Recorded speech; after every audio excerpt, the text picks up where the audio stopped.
Curious George and the Sleepover. George is a good little monkey and always very curious. George's curiosity helped him make good friends everywhere. Tallulah and Gerard was his good friends from down the street. They lived with their dad and Grandma Willa. On weekends, they liked to spend time together. Grandma Willa took them swimming to the zoo or to the park. One day, Gerard had some news. My dad is leaving this weekend for a work trip. Grandma is planning a special fun night on Saturday. We get to watch a movie, eat popcorn with real butter, and go to bed half an hour late. Tallulah added, Grandma says you can spend the night with us, and in the morning we can make waffles.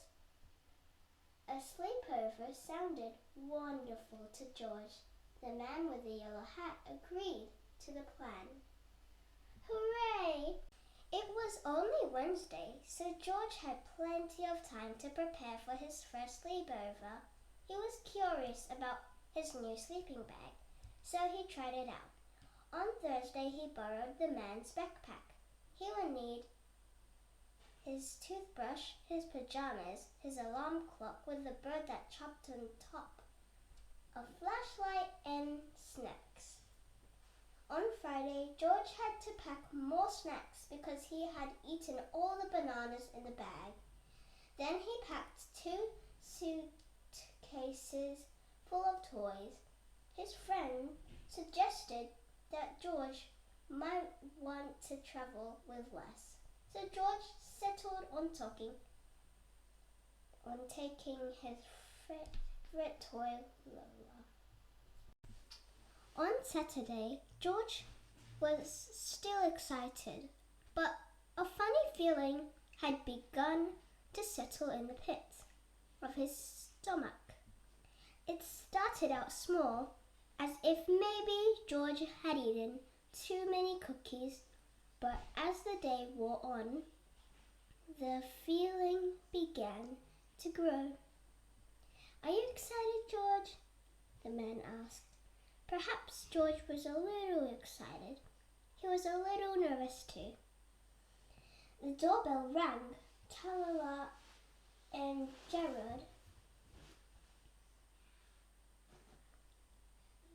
burst through the door, chattering away about their plans for the evening. They had made George a red sash with blue letters that say, Guest of Honor. For a moment, George forgot about being worried. He proudly wore the sash down the street and into his friend's house. Even when it came time for George to say goodbye to the man with the yellow hat, George didn't remember he had been nervous because he was helping Tallulah set up a tent in the living room. George and his friends had a busy evening.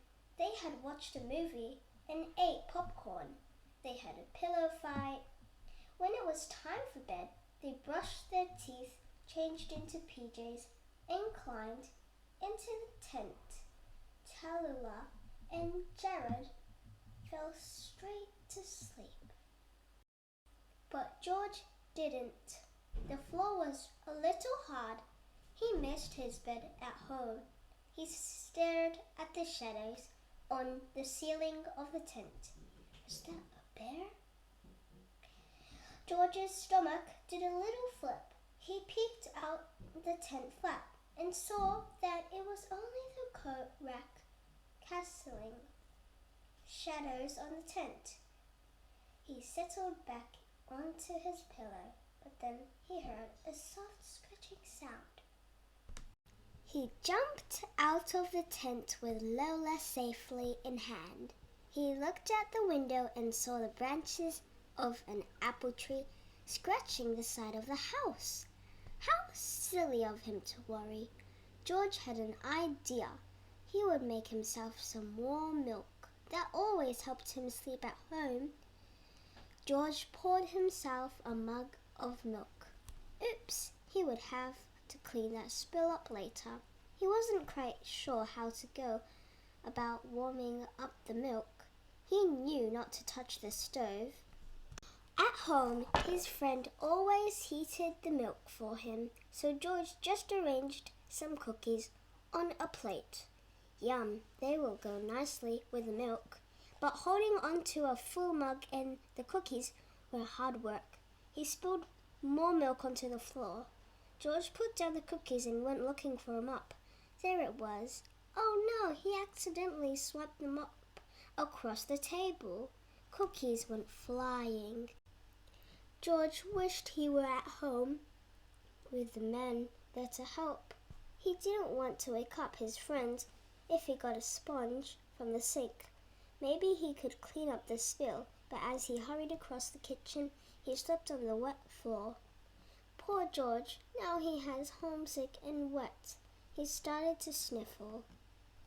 The light in the kitchen went on. Grandma Willa swooped George and Lola up.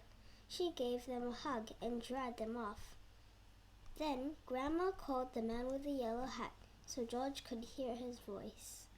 Tallulah and Gerard woke up too and helped cheer George up.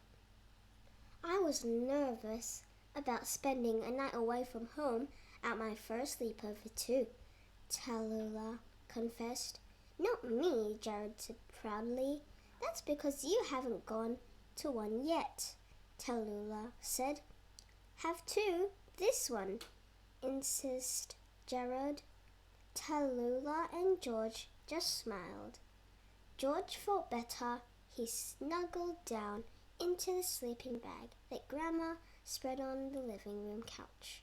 The kids pulled their sleeping bags out of the tent and spread them on the floor near George. Grandma left a small light on over the desk. They all fell right to sleep. And in the morning, George helped make banana and chocolate chip waffles for breakfast. When the man came to pick George up, he heard all about the fun the sleepover had been. George and the man thanked their friends and waved goodbye. So, George, do you think you'll be ready for another sleepover sometime? The man asked. George was already packing for it.